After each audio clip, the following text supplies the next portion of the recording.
Welcome to our channel. Today we how to verify Google Nest Cam power and network status. Easy tutorial step by step clearly. To verify your Google Nest Cam power and network status, start by locating the camera. Make sure the camera is plugged into a power source. Check that the power cable is securely connected to both the camera and the electrical outlet. Observe the LED status light on the camera. If the light is solid white, the camera is powered on and ready. If the light is flashing yellow, it indicates a setup issue or power problem. To check the network status, open the Google Home app on your smartphone. Ensure you are connected to the same Wi-Fi network as your camera.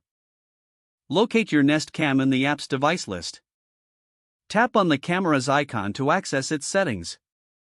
Look for the Wi-Fi signal strength indicator. A strong signal will typically show 3 dots or bars. If the signal is weak or non-existent, reposition your router closer to the camera. Alternatively, consider using a Wi-Fi extender to improve the signal. If there are ongoing connectivity issues, restart your camera. Unplug the camera from the power source for 10 seconds. Replug it to reset the camera. Once it reboots, check the LED status light again. If it remains solid white, try accessing the camera feed through the app. If you cannot connect, access the app's troubleshooting section for more help. Follow the recommended steps to resolve any issues found. This process ensures your Google Nest Cam is powered and connected properly for optimal use. If the page does not load, refresh the browser or try again in a private or incognito window.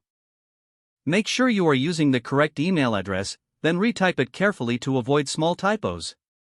If your password is not accepted, use the reset option and create a new strong password you can remember. Check your spam folder for verification or security emails, then complete any requested confirmation steps. Enable two-factor authentication if available to improve account security and reduce unauthorized access risk. After signing in, review your profile details so your contact information and settings are accurate and current. Don't forget to like this video and subscribe to our channel for more step-by-step tech guides.